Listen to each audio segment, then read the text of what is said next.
ओम नमस्ते, welcome everybody. आज के इस वीडियो में हम समझेंगे कि आप विद्यार्थी जीवन को किस प्रकार दिवाली पर कुछ विशेष बातों का ध्यान रखना चाहिए जिससे उसके जीवन में सफलता आसानी से मिल जाए और जल्दी से जल्दी मिल जाए। जैसा कि सभी विद्यार्थियों को पता है कि उनको अपने लक्ष्य पूरे करने के लिए सबसे पहले जो आवश्यक कार्य है वो है पढ़ाई। उनको पढ़ाई करनी चाहिए, लेकिन कुछ विद्यार्थी ऐसे होते हैं जिसका पढ़ने का मन नहीं करता है, पढ़ाई में मन नहीं लगता या ज़्यादा पढ़ते हैं और उसको भूल जाते हैं। तो किस प्रकार आप इस समस्या से छुटकारा पा सकते हैं, आज की इस वीडियो में हम आपको कुछ सुझाव बताएंगे।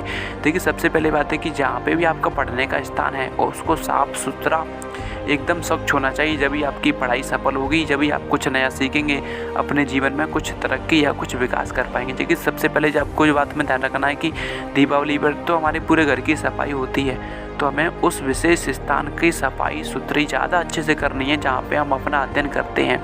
और आपको यह विशेष ध्यान रखना है कि जहाँ पर आप अध्ययन करते हैं वह जगह किसी टॉयलेट या लेटरिन के पास नहीं होनी चाहिए, उससे दूर ही होनी चाहिए। जैसे कि आपको पता है कि ऊर्जा न तो नष्ट किया जा सकता नहीं उत्पन्न किया जा सकता है, इसे केवल एक रूप से दूसरे रूप में बदला ही जा सकता है। उसी प्रकार से जो यदि हम अपने किसी भी टॉयलेट या लेटरिन के बगल में पढ़कर अध्ययन करेंगे, हमारा अध्ययन कक्ष उसके आसपास है, तो वहाँ से जो ऊर्जा आएगी, नकारात्मक ऊर्जा और बदबू भी आएगी, तो वो हमारे मस्तिष्क को प्रभावित कर सकती है। इसीलिए हमें अपना पढ़ने का कक्ष सदैव ही एक शांत जगह पर रखना चाहिए जहाँ पर सुरक्षा हो और सुरक्षित हो, जहाँ पे कोई भी गंदगी ना हो। देखिए, दीपावली पे आपको क्या करना है कि आपका जो पढ़ने का स्थान है उसको साफ सुथरा रखना है। यदि आपका नहीं अभी तक सफाई हुआ है तो आप उसको सफाई करिए।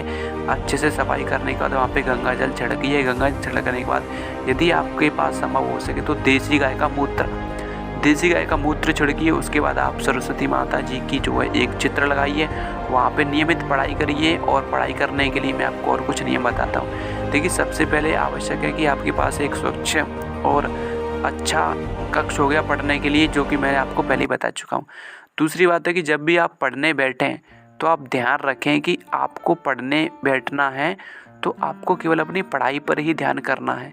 आप कुछ भी अपने साथ खाने के लिए न लाएं, कानों में लीड न लगाएं, गाने सुनते हुए न पढ़ें। इस प्रकार से यदि आप इन छोटी छोटी बातों का ध्यान रखेंगे तो आपको इस दीपावली पर अपना नया जीवन शुरुआत करना है, जिससे आपको सफलता जल्दी मिलेगी और आप अपने भविष्य में अच्छा कुछ कर पाएंगे। क्योंकि दीपावली का जो महीना है, हमारा जो महीना है, इसमें अनेक प्रकार के भांति भांति प्रकार के जो असुर थे, यानी कि जो राक्षस थे, उनका नाश हुआ है और वह भी तृप्त हो गए हैं। इस प्रकार से हमें क्या करना है कि देखिए, दीपावली का समय चल रहा है तो आपको दीपावली पे कुछ अच्छे से पूजा करनी है।